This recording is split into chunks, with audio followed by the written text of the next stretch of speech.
सुस्त थे वो और तेजी लाने का काम करें, जिससे जनपद की एक एक जो जनता है उसके जीवन में जो खुशहाली लाने का सरकार का संकल्प है उसे हम लोग पूरा कर सकें। आज मैं इस पर भी कुछ अधिकारी अनुपस्थित थे, तो जो अधिकारी अनुपस्थित थे उनका एक दिन का वेतन काट देने का निर्देश दिया गया है। जिले के अंदर आयुष्मान भारत योजना के अंतर्गत जो 2013 के सेंसेक्स के अनुसार आयुष्मान भारत योजना का गोल्डन कार्ड पाने के पात्र हैं, 5 लाख रुपए तक के इलाज पाने के अधिकारी हैं। अभियान चला करके 100% गोल्डन कार्ड बनाने का काम तीव्र गति से आगे बढ़ाया जाए। यहाँ मेडिकल कॉलेज का काम भी समयबद्ध तरीके से पूरा किया जाए। यहाँ जो चिकित्सकों का अभाव है उसके लिए भी समीक्षा करके आवश्यक निर्देश दिए गए हैं। शासन की ओर से जो भी कमी है वो हम लोग पूरा करवाने का प्रयास करेंगे, लेकिन जिले की जनता की सेवा में कोई कमी ना आए, इसका जो भी कहीं कोई समस्या है उसको आज यहाँ पर अधिकारियों को निर्देश दिए गए, उसकी रिपोर्ट बना करके भेजेंगे। बिजली विभाग के कुछ अधिकारियों की कर्मचारियों की शिकायतें आई हैं, उसकी विशेष जांच करने के लिए कहा गया है। किसानों को सिंचाई के लिए हम लोग मुफ्त बिजली देने का काम कर रहे हैं, उसमें भी कुछ शिकायतें आई थी, उनकी भी जांच करके कार्रवाई के लिए बताया गया है। और यहाँ चूंकि जिला आबादी की दृष्टि से भले कम है, लेकिन क्षेत्रफल की दृष्टि से बड़ा है। कार्यकर्ताओं के साथ बैठे थे, जनप्रतिनिधियों के साथ बैठे थे, तो सब लोगों की अपेक्षा थी कि जो एक पोस्टमार्टम का एक केवल केंद्र है, एक और महारौनी साइड में कोई व्यवस्था हो, तो आज इसके लिए भी कार्य योजना तैयार करके शासन को प्रेषित करने के लिए कहा गया है। प्रधानमंत्री आवास योजना के अंतर्गत चाहे ग्रामीण क्षेत्र के चाहे नगर क्षेत्र के, उसमें जो अन्य सुविधाएं लोगों को दिया जाना है, जैसे ग्रामीण क्षेत्र में एक शौचालय बनाने के लिए 12,000 रुपये दिया जाता है, 90 दिन की मनरेगा की मजदूरी दी जाती है जिसको आवास दिया जाता है, सौभाग्य योजना में बिजली का कनेक्शन दिया जाता है, उज्ज्वला योजना में गैस का कनेक्शन दिया जाता है, आयुष्मान भारत योजना में गोल्डन कार्ड दिया जाता है।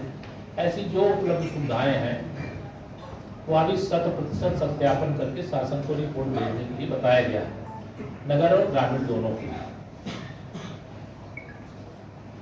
साथ ही खटौरा गांव में एक विद्यालय था जो माता टीला वाला जो नया बना है,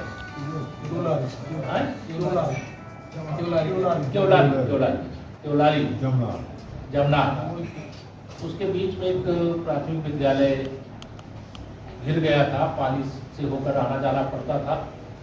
वैकल्पिक व्यवस्था तो अभी कर लिया गया था कि उस बच्चे की पढ़ाई ना डिस्टर्ब हो, लेकिन उस विद्यालय का प्रस्ताव भी तैयार करके देने के लिए कहा गया। माता टीला बांध के किसानों के मुआवजे की शिकायत आई थी, उस शिकायत का निवारण करने के लिए शासन को प्रस्ताव प्रेषित किया गया है।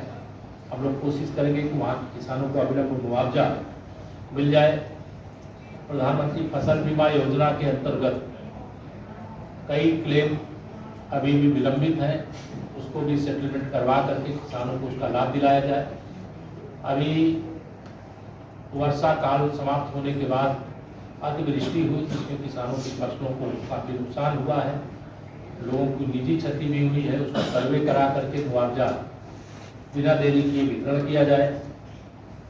अवैध शराब की बिक्री को रोकते हुए अभी मैं राष्ट्रीय राजमार्ग से जब आ रहा था, एक शराब की दुकान मुझे दिखाई दी जो रोड में जीटी रोड के एकदम लगी हुई है, उसे अविलंब हटाने और ऐसे लोगों के खिलाफ और भी जिले में ऐसे कोई है उसे कार्रवाई किया जाए। जल जीवन मिशन योजना के अंतर्गत हर घर नल से जल फर्स्ट फेज में पहुंचाने के लिए गुणवत्तापूर्ण ढंग से पाइपलाइन, जो सड़कें तोड़ी जाए उनको आवागमन के योग्य बनाने के भी निर्देश दिए गए हैं। और किसी भी प्रकार का, जैसे हम लोगों का ये मानना है कि जब हमारे ब्लॉक, हमारे थाने, हमारी तहसील स्तर के जो भी अधिकारी जिस विभाग से रिलेटेड हैं अपनी जिम्मेदारियों का निर्वहन ठीक से करेंगे तो फिर जिले में कम से कम समस्या आती है।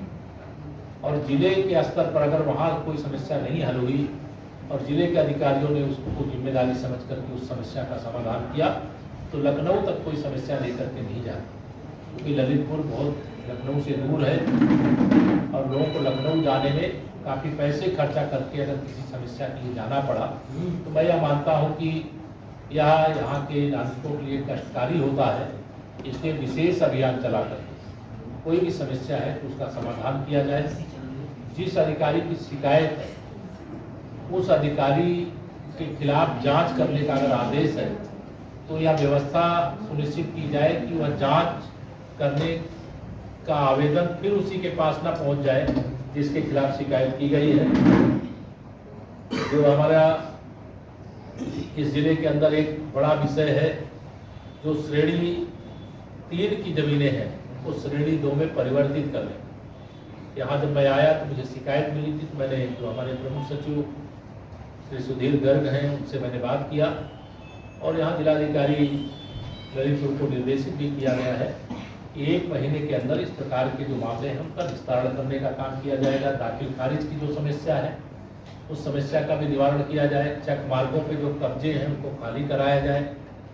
जो अमृत सरोवर का निर्माण हो गया है और निर्माण होने के बाद भी अभिलेखों में जमीन का क्षेत्रफल अधिक है अमृत सरोवर से, तो उसको नाप करके उस क्षेत्र में वृक्षारोपण कर दिया जाए जो गांव और क्षेत्र और समाज के काम आवे। और जल संरक्षण की दृष्टि से विशेष अभियान चलाने का भी निर्देश दिया गया है।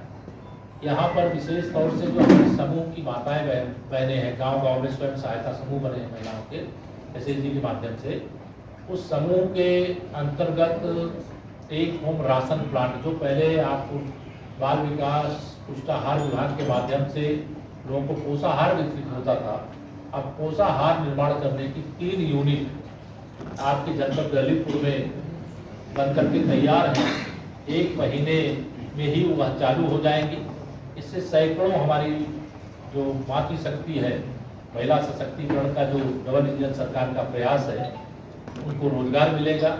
बरली के माध्यम से भी दुग्ध कारोबार को भी बढ़ावा देने के लिए एक तरह से मैं कहूँ कि बुंदेलखंड में दुग्ध क्रांति आ रही है, तो कोई गलत नहीं होगा और वह काम तेजी से हमारा आगे बढ़ रहा है।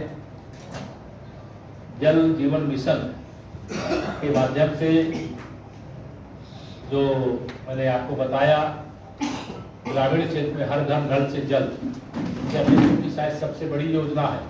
और बुंदेलखंड में जो पानी के लिए लगातार परेशान होता था, आज उन समस्याओं से पूरा बुंदेलखंड ही नहीं, पूरा प्रदेश ही नहीं, पूरा देश अब मुक्त होने जा रहा है।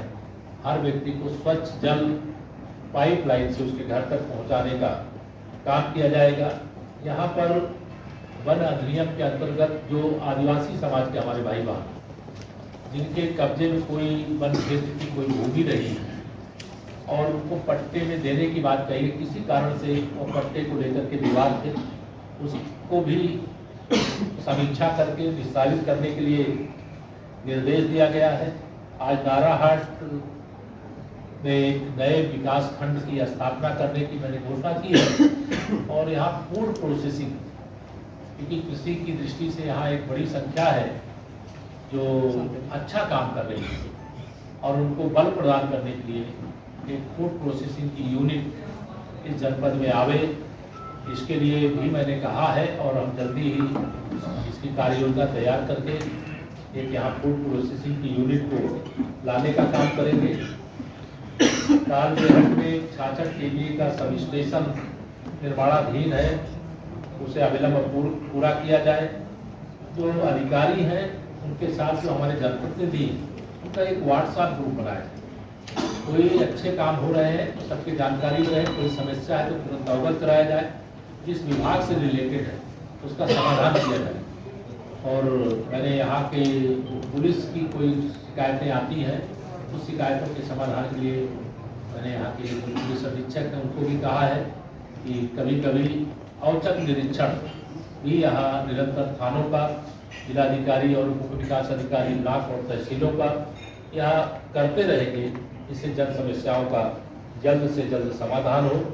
जो सड़कें कई यहाँ पे जनप्रतिनिधियों ने भी मांग की, जनता ने भी मांग की, उसको आज के मिनट्स के अंदर शामिल करके उसको भेजने का काम करने के लिए कहा गया है। जो निर्माणाधीन कार्य है गुणवत्तापूर्ण ढंग से तत्काल पूरा किया जाए, क्योंकि भ्रष्टाचार के खिलाफ लड़ाई लड़ते हुए हमारे देश में प्रदेश में सरकार बनी है। भ्रष्टाचार मुक्त भारत, भ्रष्टाचार मुक्त उत्तर प्रदेश और भ्रष्टाचार मुक्त ललितपुर बनाने की दिशा में आगे बढ़े। यहाँ ग्रेनाइट का एक बहुत बड़ा कारोबार विश्व स्तरीय, यहाँ पर एक एयरस्ट्रिप भी है जो इस समय आवागमन की दृष्टि से उपयुक्त नहीं है। सरकार ने भी इसका संज्ञान लिया है और जिले से भी प्रस्ताव यहाँ से भेजना सुनिश्चित करें, जो वहाँ समस्या उसको दूर किया जाएगा। मैं यहाँ समझता हूँ कि ललितपुर का दौरा आज सार्थक रहा। जो कोरोना के काल में जिन बच्चों ने अपने माता पिता को खोया था, जिन बच्चों ने अपने माता पिता में से किसी एक को खोया था, आज उन बच्चों के साथ भी मेरा मिलना बड़ा भावुक क्षण था वो। और हमारी सरकार ऐसे परिवारों के साथ खड़ी है। और आज प्रधानमंत्री आवास योजना के अंतर्गत कुछ मकान के पहले मालिक कहे जाते थे, अब मकान की मालिक जो लाभार्थी थे उनको चाबी भी सौंपा हो। जो हमारी बीसी सखी, विद्युत सखी, उनको भी सम्मान, डिवाइस और साड़ियाँ या जो देने का काम था यह भी किया हो। आज ललितपुर जिले का दौरा सार्थक रहा। आज मैं यही रुकूंगा, मेरा ललितपुर दौरा है। एक दौरा का मेरा जो भगवान जैन मंदिर जाना था, आज वहाँ देर हो गई, इसलिए ज़्यादा नहीं हो पाएगा। मैं यहीं से प्रणाम कर रहा हूँ। अगली बार जब मौका मिलेगा तब यहाँ आए। का कहना है, आप में से कोई सवाल माननीय डिप्टी सीएम साहब, उत्तर प्रदेश में साइबर माननीय डिप्टी सीएम साहब, उत्तर प्रदेश में साइबर क्राइम लगातार बढ़ रहा है, हर व्यक्ति इससे प्रभावित हो रहा है। आज माननीय सीएम साहब ने भी गृह विभाग की बैठक में ये बिंदु बहुत महत्वपूर्ण तरीके से उठाए और कहा है कि उत्तर प्रदेश में थाने साइबर के खोले जाएंगे। इसमें आपका कहना? नहीं, साइबर के थाने खोलने को लेकर के साइबर अपराध के बढ़ते हुए मामलों को संज्ञान में लेते हुए, ध्यान में लेते हुए सरकार हर प्रकार के अपराध रोकने के प्रति गंभीर है। और उसी के क्रम में आदरणीय मुख्यमंत्री जी ने आज देश भर के ग्रामोद्योगों की जो हरियाणा में समिट थी उसमें भी ये विषय आया था और उसी के क्रम में घोषणा की गई है। और इस जो साइबर अपराध है इसको नियंत्रित करने के लिए हर जरूरी कदम उठाए। डिप्टी सीएम साहब, हेट स्पीच के मामले में सपा नेता आजम खां की विधायकी रद्द की गई। मैं आपसे ये जानना चाहता हूँ, क्या हेट स्पीच करने वाले और नेता इससे सबक लेंगे? देखिए, लेना ही चाहिए। देखिए, विचारधाराएं राजनीतिक दलों की अलग अलग होती है और विचारधारा के आधार पर जब हम आप सब मीडिया के मित्रों से बात करें तब भी ध्यान रखना चाहिए, और कहीं कोई सभा में भाषण कर रहे हैं तब भी ध्यान रखना चाहिए। हमें विचारधारा हमारी किसी से नहीं मिलती है, उसके विरोध में बोलने के लिए और सारे विषय होते हैं, लेकिन कहीं कोई शब्दों का प्रयोग करना, किसी का अपमान करने का प्रयास करना और फिर उसकी शिकायत अगर होती है तो माननीय न्यायालय ने उसकी सुनवाई की, उसमें सजा हुई। और मैं तो यही अपेक्षा करता हूं कि इस सजा के बाद हर उस राजनीतिक नेता को एक तरह से संदेश है कि इस प्रकार की कोई भाषा का प्रयोग कभी भी नहीं करना चाहिए जो किसी को पीड़ित करने वाली हो या कोई समाज में वैगनस पैदा करने वाली। माननीय डिप्टी सीएम साहब, हमारी एक बात है कि एक मिनट, चुनाव में जो है चुनाव आयोग पर आरोप लगाए कि जो है हर विधानसभा क्षेत्र से 20,000 उनके मुस्लिम और जो है चुनाव आयोग एक संवैधानिक संस्था है। अगर कोई भी नेता, चाहे श्री अखिलेश यादव जी हों अथवा कोई भी, अगर चुनाव आयोग पर आरोप लगाता है तो या तो उसके पास प्रमाण होना चाहिए, आधार होना चाहिए। अगर उनके पास प्रमाण और आधार नहीं है तो अब चुनाव आयोग की नोटिस है, श्री अखिलेश यादव जी को जवाब देना है, तो जवाब देंगे। अब जवाब देने के बाद क्या चित्र सामने आता है फिर हम लोग उस पर बोलेंगे। क्या आप लगता है कि उन पर कार्रवाई होना चाहिए? अब ये तो अभी जवाब तो दे, 20-20 हजार की सूची 403 विधानसभा के सौंपे ना, कहाँ काटे गए। माननीय डिप्टी सीएम साहब, आपसे ये हमारा सवाल है कि यहाँ की गरीबी भुखमरी को माननीय सीएम साहब ने, योगी आदित्यनाथ जी ने यहाँ इस जिले को पहचाना और यहाँ पर 2 काम ऐसे दिए हैं, मेडिकल कॉलेज और आपका एयरपोर्ट। लेकिन ये मतलब एक ऐसा प्लान तैयार किया जाए समग्र विकास का ललितपुर की, कि यहाँ का सर्वांगीण विकास हो सके। और यहाँ पर आप सवाल क्या कर रहे हैं? सवाल कर रहे हैं साहब, सवाल कर रहे हैं। यहाँ बहुत शिक्षा में पिछड़ा हुआ है ललितपुर जिला। मैंने सारे विषयों की समीक्षा की है। सूचना अधिकारी मतलब एक विवरण सहित आपको अभी रिलीज देंगे। जो कोई महत्वपूर्ण सवाल मैंने काफी से सर, राहुल गांधी की पदयात्रा को लेकर आपका क्या कथन है? राहुल गांधी जी की पदयात्रा जो चल रही हो और कांग्रेस ने जो एससी कार्ड यूपी में खेला है ब्रजलाल खाबरी को प्रदेश अध्यक्ष बनाकर, इसके बारे में आप देखिए, कांग्रेस भारत हो रहा है। उत्तर प्रदेश में तो कांग्रेस का आता पता नहीं, एक्सीडेंट कर 2 विधायक सभा के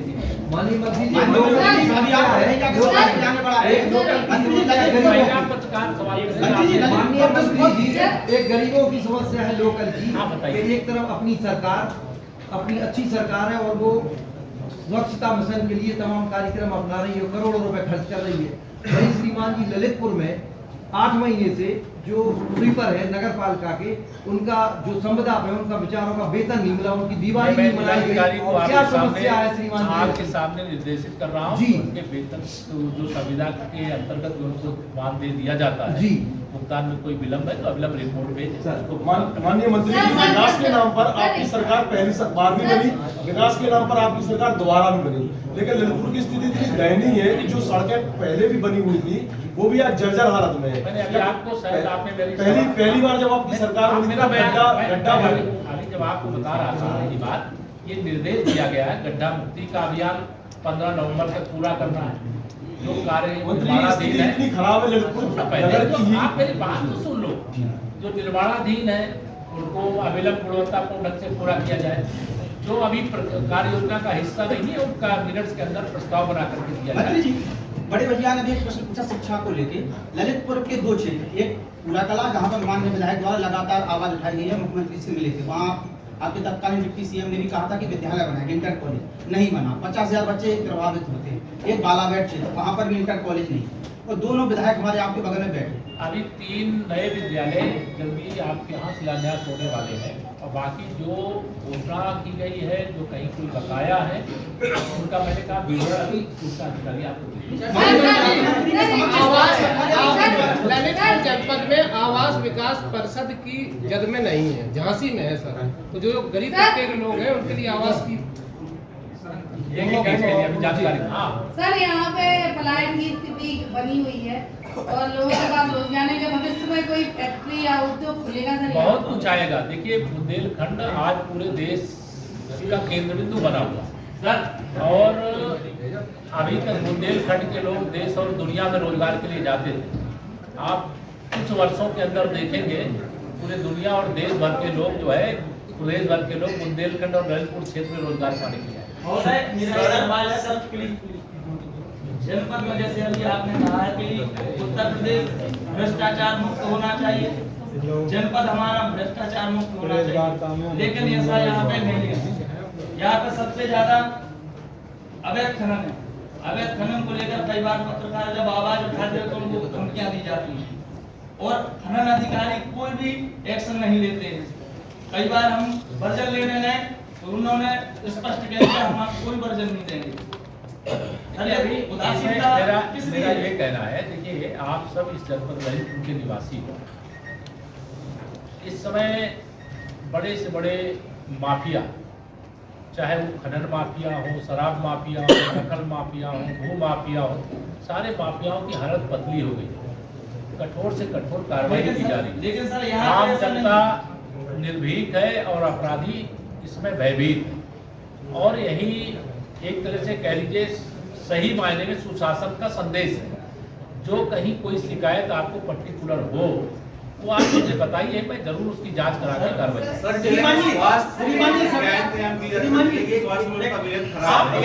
कुछ लोग तय कर लो। आपने अभी जो मेडिकल कॉलेज की बात कही, बहुत अच्छी परियोजना चल रही है, लेकिन वहाँ पे क्या हुआ, गौचर की भूमि पर पट्टे कर दिए गए गैर कानूनी तरीके से। आज की तारीख में कुछ भूमाफिया लोग को खरीद के, मैंने ये अभी कहा है आप बैठक में, मैं सरकार ये समीक्षा बैठक में कहा है, भूमाफिया को छोड़ेंगे नहीं लेकिन गरीब को छेड़ेंगे नहीं। लेकिन सर वो मुआवजा लेने की तैयारी आप इसकी जांच करा ले। अगर मेडिकल कॉलेज के आसपास गोचर भूमि पट्टे में लेकर के उसको संक्रमणी बनाने का काम किया है तो जांच करा लेंगे। वो मुआवजे के अधिकारी नहीं है, उसकी जांच करा। लगातार 1 साल से यहाँ पर आवारा गौवंशों से मुक्ति दिलाने के लिए प्रदेश सरकार ने गौशालाएं संचालित की है, जिससे आवारा गौवंशों से मुक्ति मिले। लेकिन आज की स्थिति ऐसी है कि शहर की सड़कों से लेकर कस्बों और गांव की सड़कों तक आवारा गौवंश घूम रहे हैं। ये आदरणीय योगी आदित्यनाथ जी के नेतृत्व में सरकार बनने के बाद निराश्रित गौवंश के रखरखाव का बहुत व्यापक प्रबंध किया गया है। लेकिन लोग पहले गौवंश का पालन पोषण करते थे, रक्षण करते थे। अब दूध तो दूध करके खाना चाहते हैं, घी खाना चाहते हैं, लेकिन उनको छोड़ देते हैं। लेकिन हमारी सरकार का संकल्प है गाय के गर्दन पे खंजर भी नहीं चलने देंगे और उनके रखरखाव का प्रबंध भी काफी कुछ किए हैं। काफी गौवंश ऐसे गोआश्रय स्थल पे है और जो नहीं है उनको भी धीरे धीरे करके मानवर यहाँ पर जिले के डॉक्टरों की काफी कमी है। अभी आज जानकारी आई है। देखिए, चिकित्सकों की कमी को दूर करने के लिए सरकार लगातार प्रयास कर रही है। इसी के क्रम में एक जनपद एक मेडिकल कॉलेज कई महीनों से यहाँ की एक्सरा मशीन खराब है, उसको सही कराने के लिए टेक्निकल को नहीं आ पाया मिस्त्री सर, पिछले 3 महीने आ पाया होगा। हम ऐसा नहीं कह रहे कि आप जो बता रहे हो गलत है। कोई समस्या आप देखो, बस हो गया एक सवाल कोई फीमेल डॉक्टरों की बहुत बड़ी कमी है। आज जनपद में हमारे नगर पालिका में अतिक्रमण बहुत ज्यादा है। आप अभी मसौदा कह रही है, मैंने अभी आपको कहा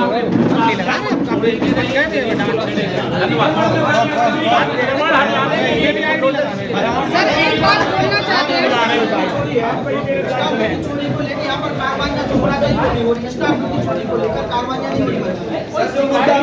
लगातार 1 साल से आवाज उठाई जा रही है, जिसमें कुछ पढ़े लिखे संगठित मुद्दा भी यही है। जिलाधिकारी के समक्ष पूरा मैटर है, कार्रवाइयाँ नहीं हो रही। बहुत सारी व्यक्ति कार्रवाई करें, 1 साल से आवाज उठाई लगातार 3 में करोड़ों का मैटर है, 500 करोड़ का मैटर भोग लगता है क्योंकि यार इसको कट जाओ।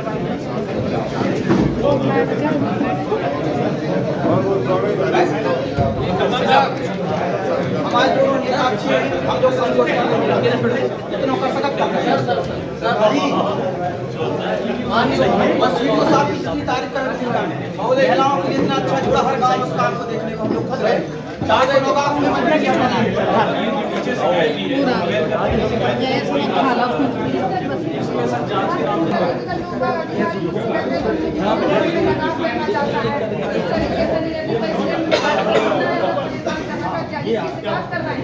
शिकायत तो दो, कार्रवाई करें। सबको दे चुके, जिसकी शिकायत करते हैं उसी को जांच कमेटी को बना दिया। धन्यवाद सभी मित्रों को।